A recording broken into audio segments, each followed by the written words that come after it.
berries and tropical fruit that you can grow just like tomatoes in central Ohio. So these are true sweet and tangy fruits that you can get large yields of in one summer growing season. And there aren't many options for fruits like that aside from melons, maybe strawberries, but I have several for you here.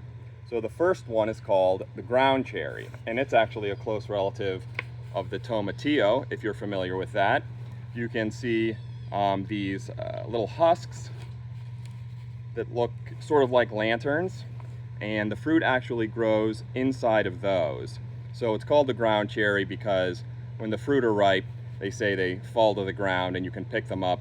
So they're like cherries you can pick up off the ground. And it does actually have a flavor that is similar to strawberry, somewhat like a cherry. So a familiar fruit in this one, the ground cherry, and we do have several varieties of the ground cherry. This is New Hanover. It's of the species Physalis pruinosa, and all of the ground cherries are going to be in the genus Physalis, with one partial exception, but let's get to some of those.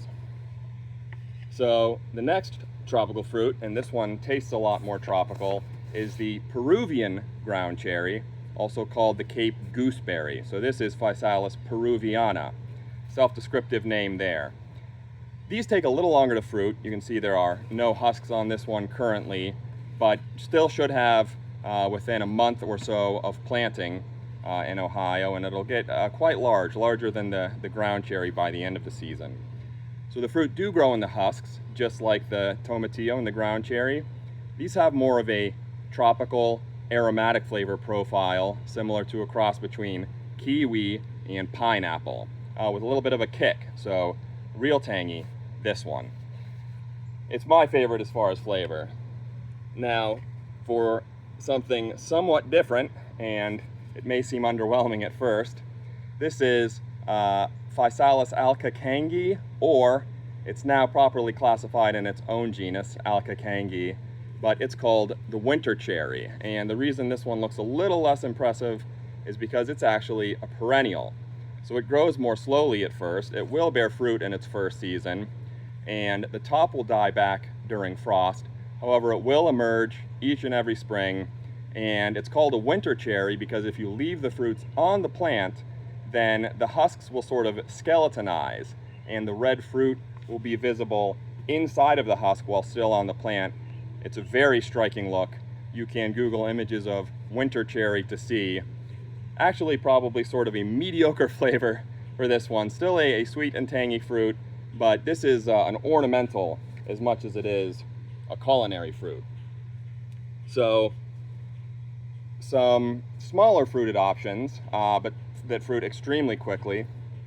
First is the garden huckleberry. Not really a relative of the true huckleberry, but it does have small, pea-sized, mild and sweet black fruit that are especially prized for jams and pies. And it's really easy to do. They're soft berries. They ripen to a deep purple or black color. Or, in the case of this is the orange garden huckleberry. The species is Solanum villosum. The berries on this plant ripen to a light orange color, and it has a little bit more tang. So garden huckleberry is mild and sweet. This is a little tangy and sweet. Black fruit, orange fruit, both about the size of a pea. We're going to get a little more exotic now, at least relative to the central Ohio climate. So this is the Cimballo, or melon pear. Its species name is Solanum carapensa, and it has very small, maybe cherry tomato sized fruits, but they have the flavor of a mild melon or a sweet cucumber, sort of a cross between those two. And it does already have flower buds forming on it, so that is verified. Should be able to fruit in one season in Ohio. It's the end of May now. We've got a long time until frost. So these you don't see nearly as often. Definitely interesting to get melon-like fruit, and I mentioned melons at the top of the video, but this is a much more manageable plant It's not going to take over your trellis or your yard. It's pretty compact, pretty well behaved, and something that most people haven't tried before. Now, if you have experience gardening, or you'd like something a little different or perhaps a little more challenging, this is the dwarf Tamarillo. Now, this plant is actually a tree or a large woody shrub, depending on how you prune it partially. So if you keep it frost-free, it can live for several years. Of course, this would require a greenhouse or bringing it inside, in Ohio. However, it is specifically selected for this video because it will fruit within 1 year. Sometimes you can get it within one growing season in a year. Sometimes you can get it to fruit a little faster by growing it in a container, actually. So a 5 to 10 gallon container, use a good quality container or raised garden bed mix.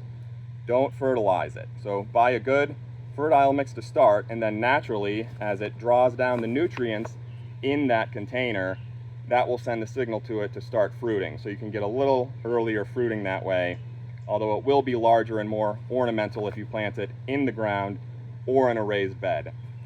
The flavor of these fruits is probably the most unusual of the bunch. It has a little bit of a tomato note, not really grassy like some tomatoes are, but just a little bit of savory undertones along with some cranberry tartness and a little bit of passion fruit or guava aroma. So quite different from what most people have tasted. You really don't know exactly what it's like until you've tried it. This is the dwarf Tamarillo. You can grow it in one season and get fruit on it. We do have the standard Tamarillo as well. Those really require some indoor cultivation, or they require buying of yearling plants, so they're already ready to start fruiting. You can talk to us if you want some of the truly hard mode tropical fruits. They're still easier than a lot of slow growing trees. Pretty much everything we have will fruit by its second year. We think that's a niche that's underserved in temperate climates, so you can really have the best of all worlds gardening in Ohio with several of these plants. And I really think that if you try some of them, you'll be surprised how easy they are to grow, how good and or interesting the taste is. And yeah, give them a try. Message us if you're interested in any of them.